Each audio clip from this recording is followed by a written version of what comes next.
Since we're already done with your chapter 2, and I think we're done with your SOP, so we can now create our questionnaire. Now again, please be reminded, class, you need to have a very good SOP to create your questionnaire. Now, there are 4 main parts daw of the survey questionnaire. Apat lang. The first one is the invitation, the second one is the introduction, and then the question itself, and of course the closure. Apat. Again, you have the invitation, introduction, the question itself, and the closure. The 4 main parts of the questionnaire. And then the 5 main parts of the invitation, ito yung pinakauna, you have the introduction. Why are only certain respondents selected to answer the questionnaire? How long? So you need to explain. But basically, there are some cases na hindi naman nilalagay. Diba? Pero nakakakita kayo ng mga questionnaire, it will take 20 minutes of your time. So nilalagay niya kaagad para hindi na nag-expect, hindi na na-disappoint itong si ating respondent kapag nakita niya napakahaba masyado ng questions. Okay? Or sometimes nilalagay natin na it only have 10 sets of questions. O ganun. So nakalagay siya kaagad para malinaw. So tinitingnan agad kasi ng mga respondents yan, gaano makabilis o gaano katagal siya matatapos. What else? What are the benefits? Siyempre, in-explain natin dyan, ito yung study natin, ito yung purpose niyan, ito yung objective. So nakikita agad ni respondents. Baka mamaya kasi, meron din siyang concern regarding that study, so magkakaroon siya ng curiosity regarding your studies. What else? How the responses will be used by the surveyors or the researchers. Nilalagay natin palagi yan, confidentiality, nilalagay natin palagi ano ba yung purpose. So, kailangan malinaw agad doon sa invitation kung ano ba yung purpose ng ating study. What else? The introduction part, the survey questionnaire will include an attractive introduction, and that clearly portrays the aim of the research. Kasi nga, kapag ang title mo napakapangit na, hindi na talaga magkakaroon ng gana yung mga tao na nabasahin yung research mo. Why? Kasi nga, title mo pa lang, sablay na, ang pangit na, hindi talaga, ako di ko na siya babasahin. So for them to have time to answer your research questionnaire, kailangan attractive daw yung inyong title at yung inyong introduction. There are 5 steps in writing the survey questionnaire, such as determining the aim, finalizing the attributes, recognize the type of audience, select the scales of measurement, and finally check the reliability and the validity of the survey. Palagi, di ba lagi lumalabas dyan si reliability and validity of the survey. Okay? Now, the scales, gumagamit daw tayo ng mga Likert scales. Ano ba yung mga Likert scale na sinasabi natin? Di ba? Meron ka dyan strongly agree, meron kang agree, and then neither nor, disagree, strongly disagree. Likert scale ang tawag sa kanya para merong options yung mga tao. For example, from the scale of 1.0 to 3. O, ano daw siya? Then 3.01 to 5. O sabihin, Likert scale ang tawag sa kanya. After formulating a survey questionnaire, it is essential to check for errors. Diba sabi natin palagi, it is a must that all of you will read the questions for us or for you to be able to determine whether you have the same interpretations on the question. Baka mamaya, kayo mismo mga researchers, kayo mismo nasa grupo, magkakaiba kayo ng interpretation. And how much more doon sa sasagot. At least kayo may mga time pa kayo na mag-brainstorm. Ito bang ibig sabihin nito? Paano kapag na-float na yan? Pag na-administer na yan, hindi na kayo tatanungin ng inyong mga respondents. Kung ano na lang ang kanyang maintindihan, yun lang ang kanyang isasagot.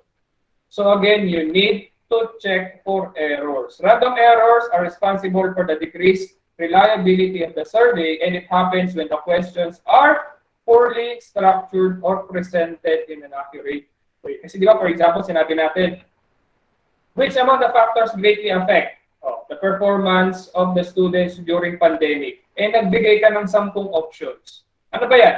Pipiliin ko ba siya isa lang?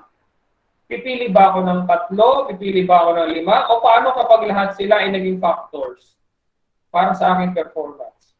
So napaka-vague ng statement, napakalabo ng instruction. So dapat malinaw daw. Paano malalamang malinaw? Kayo mismo, basahin nyo. Kapag lumusot sa inyo, kailangan ma-validate yan, ma-face validate, and then ma-content validate, and then ma-reliability test. Madaming process bago ilabas si survey questionnaire. Now, ground rules, basic rules, kaya nga ground rules. Basic rules daw in making a survey questionnaire. First, each of the questions should directly associate to the objectives of the survey questionnaire. Kung ano yung nandun sa specific, doon sa ating statement of the problem, dapat yun din yung inyong nasa survey questionnaire. For example, ang question 1 mo is the profile. Dapat ang question 1 mo din sa inyong survey questionnaire deals with the profile. Palaging naka-align yung dalawa. Each and every respondent should be able to answer all questions with ease. Baka mamaya, ang hirap-hirap na ng tanong, hindi na masagot. Gumamit kayo ng mga highfalutin words na hindi naman maintindihan ng mga common tao, ng common reader. Or kaya gumagamit ka ng mga technical terms, hindi mo naman siya define. Wala naman siya sa definition of terms mo. Tapos pinasagot mo sa tagalabas, hindi naman mga maritime yung mga yan. Paano niya maintindihan yung study mo? Paano niya maintindihan yung questions mo? Kailangan, pag gumawa ka ng questions, madaling intindihin kahit sinong bumasa. Okay? Each question should be formed in a way that all respondents interpret it in the same manner. Di ba sabi natin kanina, kayo mismo mag-check for errors. Kung pare-parehas na kayo ng interpretation, ipa-check nyo pa rin sa iba. Pag pare-parehas na kayo, isabihin nun, okay, good to go na yung inyong survey questionnaire kasi na-check na yan.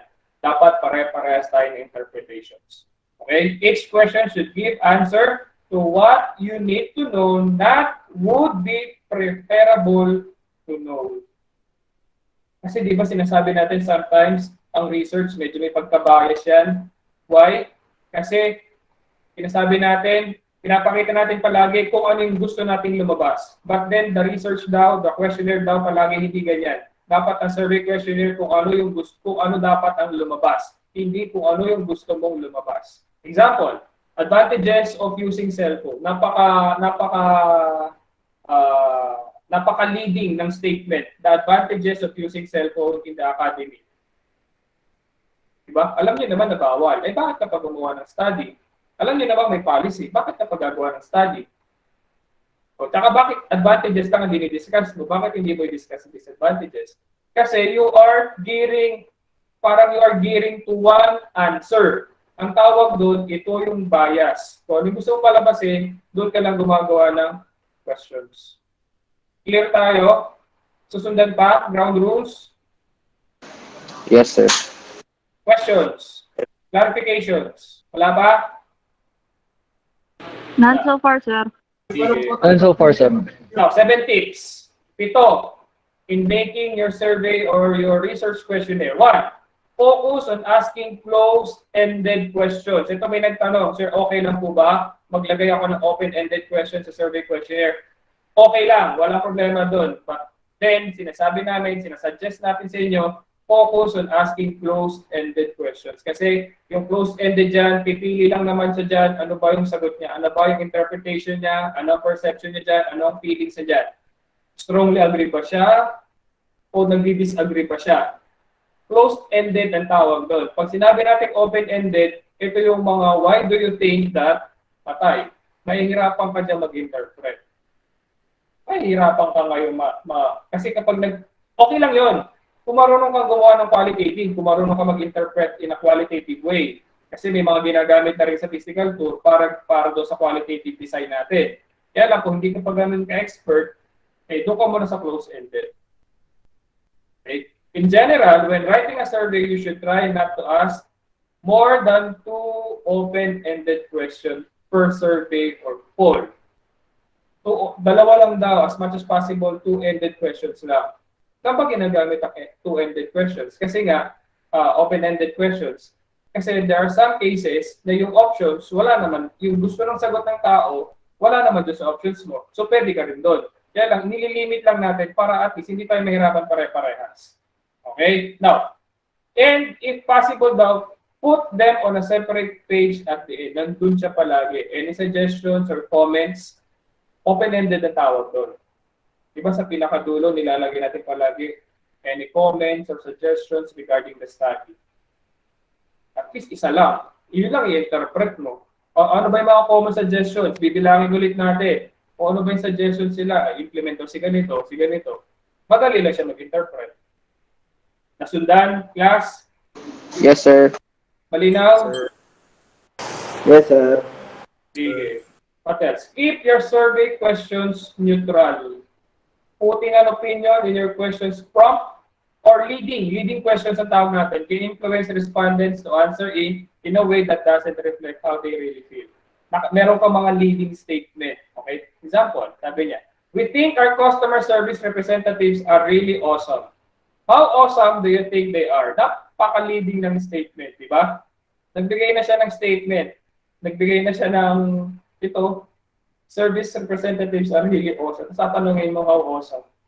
Patay. Okay? So yun ang sinasabi natin mga leading questions. Instead daw, how helpful or unhelpful do you find our customer service representatives to be? O at least, hindi siya leading questions. So ganyan daw dapat gumawa ng mga statement. Huwag ka doon naka-leading. Keep a balanced set of answer choices. Ibig sabihin yan, okay, huwag ka naman magbigay ng options na puro positive. Magbigay ka rin ng options na may mga negative. Example, in this case, extremely helpful, very helpful, helpful. Eh paano kung di naman nakatulong? Ano ilalagay ko? Wala.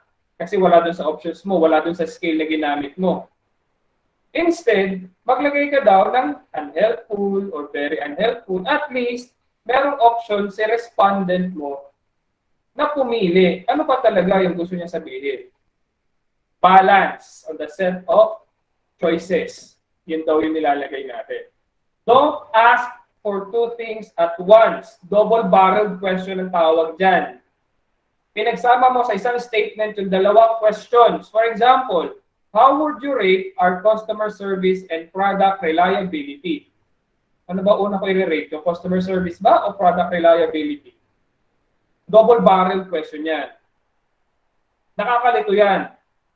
Pagdating sa respondents. Eh, syempre, nakakalito rin. Ano kaya ang ni-rate dito ni respondent? Yung customer service ba natin o yung product reliability? Hindi natin alam pare-parehas. Kaya iwasan natin magkaroon ng two questions in one statement. Bawal yan. Okay? Instead, baka pwede natin silang i-separate, di ba? How would you rate our customer service? Pwede yun. Or how would you rate our product's reliability? Pwede din yun.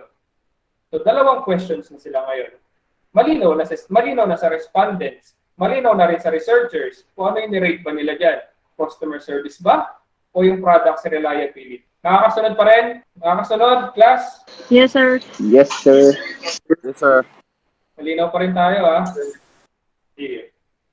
5. Keep your questions different from each other. Ibig sabihin lang yan, basic lang yan, huwag niyong paulit-ulit yung questions. Rephrase lang naman, pero the same naman yung kanyang thought.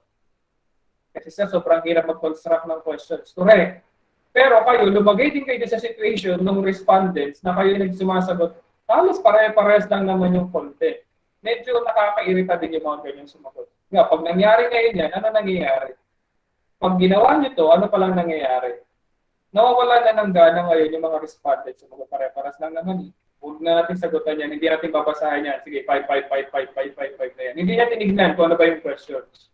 Naka-negative statement na pala, nagpa-5, 5, 5 din siya. O patay. Ano yung sabihin niya? Naging strong level siya ngayon. Okay? So again, iwasan natin magkaroon ng pare-parehas na questions or thought doon sa ating sa survey questionnaire natin. 6. Let most of your questions be optional to answer. Bigyan niyo sila ng options. Huwag niyo silang isarado sa isang box. Although sabi natin, dapat daw iwasan natin ang open-ended question. Yes, correct. Limit lang daw sa dalawa per poll, okay, or per survey. So the same. Kailangan daw binibigyan natin ng optional yung ating mga respondents. Why? Respondents may not know the answers to all of our questions. Eh kung di niya masagot, ano mangyari? O, stop na yan. Especially pag gumamit tayo ng Google Form, di ba? Sa Google Form may nakalagay doon required. Ibig sabihin, hindi siya makakapag-move on hanggat hindi niya nasasagutan itong question na to. Eh paano nga kung wala naman siyang sagot doon? Hindi naman niya na-experience yun. Hindi naman applicable sa kanya. So hindi na siya makakagalaw. Hindi niya na masasagutan yung dulo. Kasi ni-require mo, nasagutan niya yan. Eh hindi ka naman naglagay ng not applicable doon sa options. Kung anong gagawin niya? Eh di-stop na siya ngayon. Nasusundan, ibig ko sabihin, class. Malinaw? Yes, sir. Yes, sir. Yes, sir. Bigyan niyo ng options palagi yung respondents niyo. Lagyan na ng option not applicable. If it's not applicable, and then i-click niya lang not applicable. I assume, gagamitin niyo kadalasan dyan, during this pandemic, syempre, Google Forms tayo dyan. Huwag niyo lagyan ng required. Baka kasi mamaya hindi naman applicable sa kanya eh. Sayang lang. Pag hindi yan applicable, mag-stop na yan. Kasi wala na siyang option. Then the last, do a test drive. Ito yung sinasabi natin paulit-ulit. Finding mistakes in your survey once it's already sent daw, wala ka nang magagawa. Nakakahiya na yan. Although, sasabihin natin kapag tayo ang gumawa, parang napaka-perfect na, di ba? Pag ako ang gumawa ng isang statement, tama yan, very good yan, perfect yan. Eh kaya lang, ipacheck mo sa iba. Parang mas maganda, di ba? Mas maganda yung, parang mas sure tayo na matama yung pinapadala natin. Okay? For example, kinukuha mo yung sex profile ng respondent mo. Male, female lang ang nilagay mo. Eh paano kung ayaw niya sumagot between male and female? Oh. Ano gagawin niya? Tapos nilagay mo required. O ano gagawin niya ngayon? Eh ayaw niya sagutan. Ngayon, kapag pina-check mo yan, may magsasuggest, lagyan mo kaya ng ng member of LGBTQ+++ or prefer not to answer. O, pwede din yun. O huwag mo lagyan ng huwag mo i-require. May mga magsasuggest. What else? Baka mamaya yung statement mo naka-positive. Mali yung grammar. Pero nung ako ang gumawa, parang tingin ko tama naman. Hindi ko nakita. Ayun. Pag napadala mo na yan, wala ka na magagawa dyan. Hindi mo na pwedeng i-retrieve yan. So kailangan, kung pito kayo magbabasa. Huwag niyong ipagkatiwala doon lang sa isa yung survey questionnaire niyo. Magaling naman to si magaling naman to, kayang-kaya niya na yan. Magaling sa grammar to. Huwag yung pagkatiwala. Even mga English instructors nagpapacheck. Even ako nagpapacheck. Kahit sino nagpapacheck. Kasi ganun dapat talaga. Pinapacheck natin palagi yung gawa natin. The more na marami nagbabasa, mas gumaganda yung ating survey questionnaire. Marami nagsasuggest. Pero huwag naman to the point na halos lahat ng tao ay i-consult nyo. Hindi naman tayo matatapos yan. Malinaw? Nasusundan pa rin? Yes, sir. Yes, sir. Yes, sir. Now, using the SOP, we need to create our survey questionnaire. Bibigyan ko kayo ng example. Diba? Ito, this is the introduction. So, meron ka dyan the title of your study. And then, meron kang sulat kay respondents. Andito yung basis mo, andito yung statement mo. And then, kung sino ba yung researcher. Introduction yan. Kompleto yan. Nandyan siya lahat. Rest assured that all responses will be dealt confidential. Yan na siya, confidentiality. Nakalagay na din. Okay? Nakalagay din yung title. Gagamitin lang daw siya solely for the process of the study. Nakalagay na din. So, kompleto yung inyong introduction. SOP number 1. Ito daw ang aking SOP. What is the profile of the respondents in terms of age, sex, civil status, highest education attainment, relevant trainings or seminars attended, the monthly income, and the years of existence. Ito yung aking SOP 1. Kapag ginawan ko yan ng survey questionnaire, dapat daw naka-align sila lahat. Part 1, ibig sabihin, SOP 1 is your part 1. O, part 1. Part 1 is your personal information. Meron ka dyang direction. Kindly provide information about yourself by putting a check mark on the information data that indicates your response. O, nakalagay naman dyan. Malinaw ba yung statement? Malinaw ba yung options? Ako daw ay 33. So, mag-check lang ako between 31 to 40 o 33. Meron akong male. O, lagay ko daw male. O, single daw ako. O, ano daw ako? PhD holder na daw ako. Okay? Meron daw ba akong trainings or seminars na inatinan? Wala. O, di magnanan. Ano daw ang aking monthly income? 25,000 and above daw. years of existence of the business, it's 11 and above, 11 years and above. Pag tinignan nyo to class, age, sex, civil status, highest educational attainment, relevant training, monthly income, and years of existence. Ibig sabihin, kung ano yung pagkakapresent nyo sa SOP, ganun din ang pagkakapresent nyo doon sa inyong survey questionnaire. Malinaw? Reyes, malinaw pa rin? Yes, sir. Yes, sir. Malinaw? Yes, sir. Yes, sir. Okay. So again, dapat daw naka-align yung inyong survey questionnaire doon sa inyong SOP. Another example. SOP 2.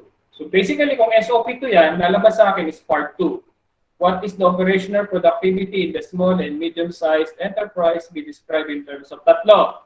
You have business processing permit, safety factor issues, and other services. SOP 2, so lalabas sa kanya part 2. So lumabas, part 2, operational productivity of small and medium-sized enterprise.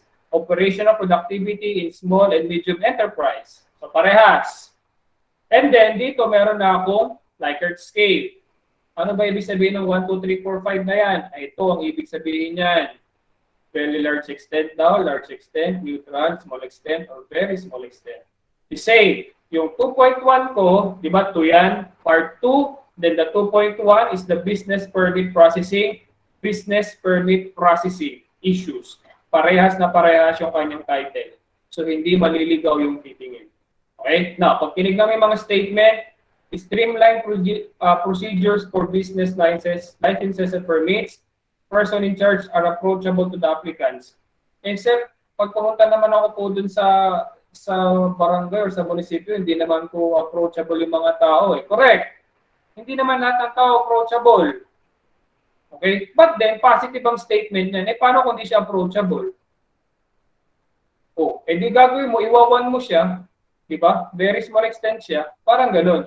Kung approachable siya, dito ka sa 5, nasusundan, class? Yes, sir. Yes, sir. Tingnan nyo, yung mga statement dyan, puro naka-positive. Applicable fees are well explained. Sir, hindi naman in-explain. Hindi naman nila in-explain sa akin para sa yung mga binabayaran namin payment, yung mga fees na yan.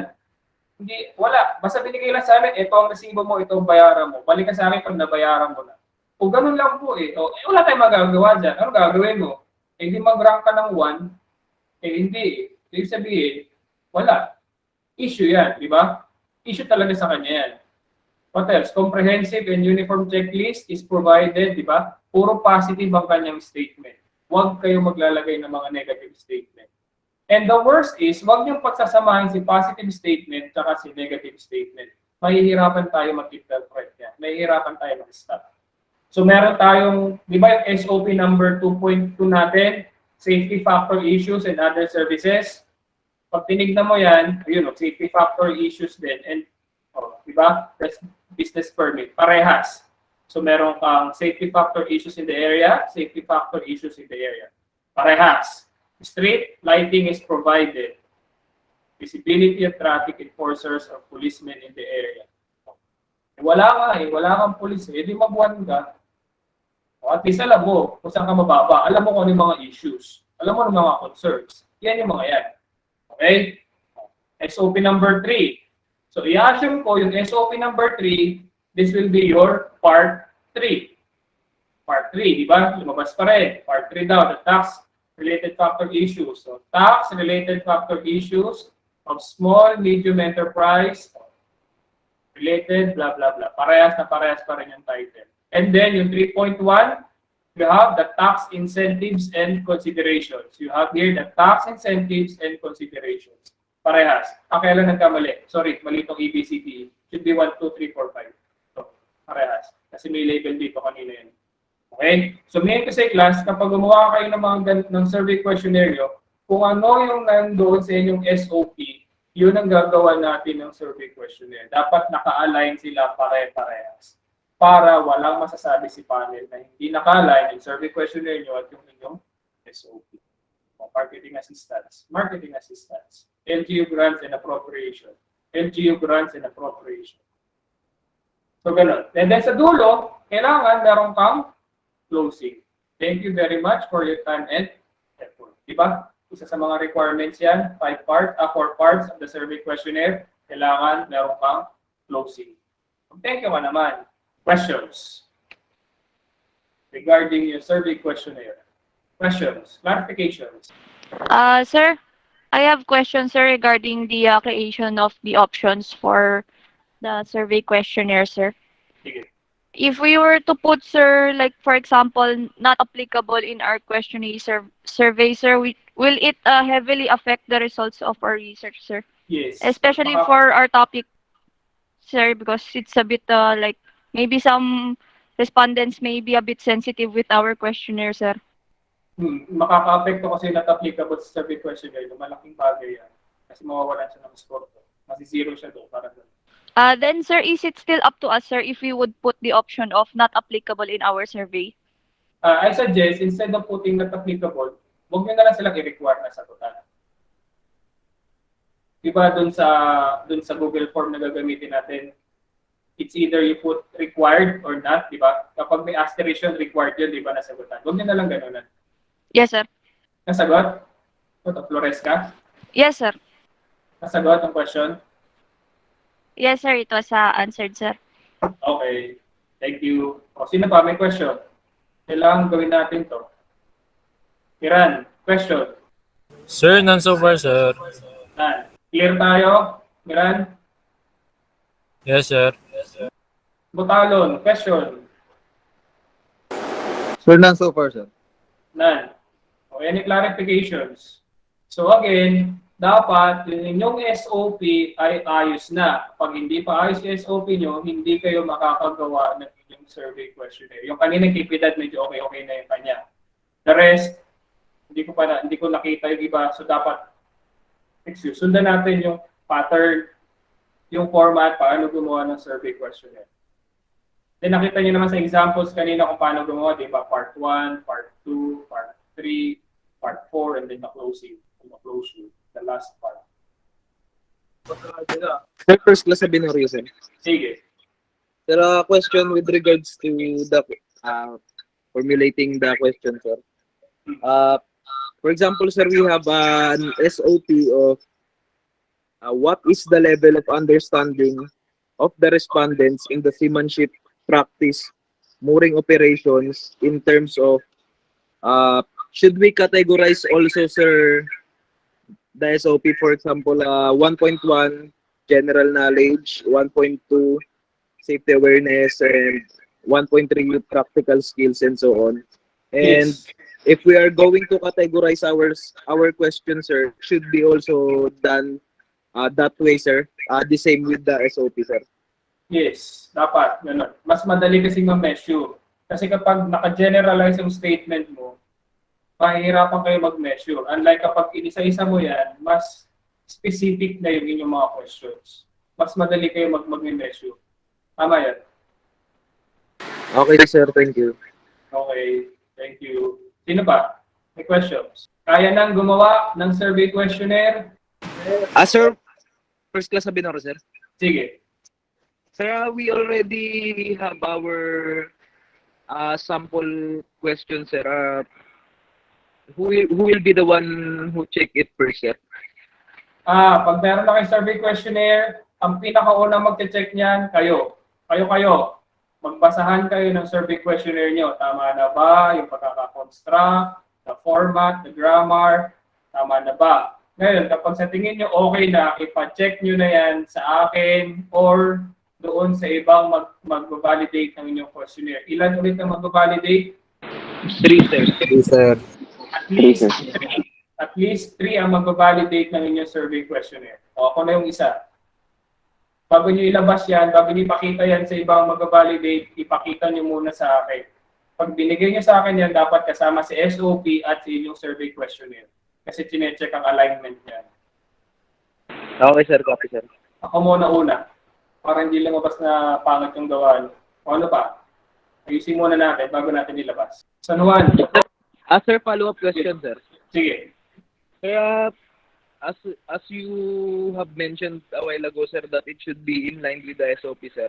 Is it okay that our questionnaire, sir, is will also to in a form of multiple questions, sir, because we will be asking some specific topics related to our research, sir. And is it okay that it will be on MCQ, sir? Kasi sabi lang, huwag kang mag-double barrel, di ba? Pag hiwa-hiwalayin, nag-double barrel question ka ngayon sa binoryo, ah. Pag isang question, isa lang. Parang ganun. Pwede ka na mag-MCQ kasi level lang naman minimeasure mo, yun ang pagkakaintindi niya dyan. Pwede din naman yun. Kaya lang, masyado siya mababa yung kanyang makukuha. Diba? Pwede naman. Yun ba yung tanong mo sa binoryo? Yes, sir. Because in the examples mentioned a while ago, sir, there are only numerical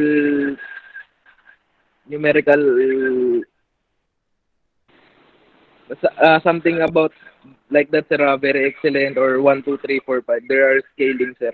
But in our case, sir, we will be using multiple choice questions, sir. Parang exam? Yes, sir.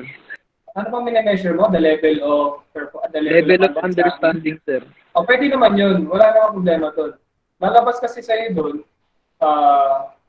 parang 50% of the respondents got the correct answer, 30% ganyan. Pwede naman yun. Wala problema doon. Yung pinakita ko lang kanina, ito yung pinakamadali na gawin. At pinakamadaling i-interpret. Okay, sir. Thank you. Sige. San Juan, First class and one, sir. question. Sir, already answered, sir. We have the same question by first class Abinuri, sir. Other else, sir, nothing, sir. Okay. Sige. Thank you. Pulido. Thank you, sir. Pulido. Sir, question, sir. Question. Sige, Pardo. Sir, for example, correction, sir. We should make our own format, sir, or we can copy like the other format, sir. If it's like the same, sir. I'll send you the format of the survey question. Okay, sir. Copy, sir. Send it. Papalitan nyo na lang ang content. Pulido, question. Sir, none so far, sir. Sunga, question. Wala na si Sunga. Nagawal na. Sir. Ito nga, sir. Sir, we Question. already sent our questionnaire, sir. Can you please- Nakagawa na kayo? Can you- Okay. Yes, sir. Just initial. Sige. Wala na. Wala na questions? Sir, for my side, sir, nothing, none, sir. None. Okay. So, until Friday, kaya na gumawa ng survey questionnaire? Kaya? Friday. Sir, pwede Monday, sir. Monday. Wala naman kayong computer na Saturday, Sunday. Paano niyo magagawa? Sunday night, sir, we have, sir. Sunday night. O sige, Monday And Sunday morning. open call, sir, if there is, sir. Sige, Monday morning. Kaya na? Yes, And sir. also, sir, next week will be our midterm, sir. Ay, midterms pala next week. O ano? Pwede nyo naman mag-submit kahit midterm, di ba? Wala tayong klase pero makakapag-submit naman kayo. Yes, sir. We can Yes, submit. sir. Monday. Sige, Monday morning. Tapusin nyo kayong linggo tapos Monday nyo ipa-check sa akin. Sir, question regarding a Likert type question, sir. Sige. Is there any specific research design that we can use the Likert scale, sir? Or, for example, sir, we're going to use a quantitative descriptive research, sir. So, is Likert scale applicable to that, sir? Because Yes. the one I'm reading, sir, is quite confusing, sir. Kasi yung Likert scale, ito yung nagbibigay ng options. Di ba sabi nga, isa sa mga ground rules, dapat bigyan mo ng options yung inyong respondents. Ito, isa to sa options. Isa sa mga options, rather. Isa sa mga options, yung Likert scale. Binibigyan mo siya, halimbawa, which among ba dito, yung sa tingin mo, ilan dito ka? Nag-agree ka ba o hindi? O parang ganun. Kasi kung 1 or 2 lang, medyo vague yung statement. Pwede ka naman mag-yes or no, kaya lang, ang hirap namang i-measure ng yes or no. Pero kung naka-Likert scale ka, binibigyan mo siya ng mas malaking options. Yes, sir. A more specific option, sir. At mas Copy, madali sir. siyang Thank you, sir. sumatin. Okay, thank you. Wala na? Clarifications, issues, concerns? Wala na? Sir, in data treatment, sir, or data analysis, sir. From what I understand, sir, I can put their descriptive statistics, sir, and then just the specific type of descriptive statistics, sir. What is specific statistical tool you are going to use? Kasi for sure, gagamit ka dyan ng inferential statistics din.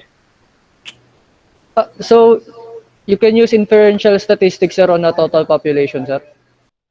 Sir, you lost connection, sir. O yun, pabalik na naman. Yes, sir. O ano pa? Wala na? Sir, clarification, sir. From what I read, sir, the best for us would be a descriptive statistics approach, sir. Since we are going to be describing the data given by the total population, sir. Yan, totoo naman yun. Descriptive yun kasi mag-describe ka lang naman. Okay? Kaya lang, at the end, you need to have your own interpretation. Kaya inferential ang tinatawag doon. For example, gumamit ka ng cohesive. Inferential statistics na yun. Kasi titignan mo talaga may significant relationship pa siya or wala. Kasi kung mag-min ka lang naman, napakababaw ba siya kung min lang. Di ba? Okay, sir. So for the treatment of data, sir, we're going to put the two. Ganito, for statistical treatment, you just leave it blank for the moment. Okay? Kasi nga, hindi natin alam anong gagamitin statistical treatment ng ating statistician. Pero kapag nagpa-stat na tayo, may lalabas na siyang results, doon tayo maglalagay ng ating statistical treatment. Okay? Okay, sir. So we will just leave it blank, sir. Yes. For the meantime. Okay, sir. Understood, sir. Thank you, sir. Oh, sa Binorio, ano na? Sir, I already confirmed it a while ago, sir. Wala na. Naupusan ka na ng tanong. So far, sir, that's it, sir. Wala na. Naupusan na. Sige. Nasagot lahat, ha? Patinyo. Question. And so far, sir.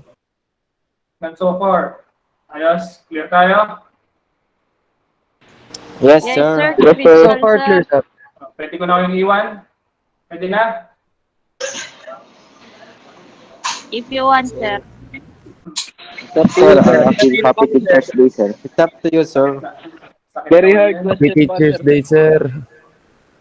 Happy Teacher's Day, sir. Teacher's Day, sir. Teacher's Day, sir. May propose ako sa GC Happy natin. Teacher's Day, sir. May propose ako sa GC. Sir, Happy Teacher's Day, sir. Hindi maganda yung mga sa panahon ngayon. Hindi maganda yung mga party ngayon.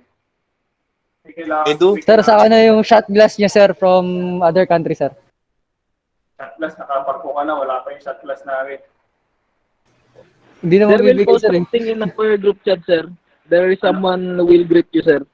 Ano daw? Ano yun? Sa Binorio? Buka ka na naman ako. I will post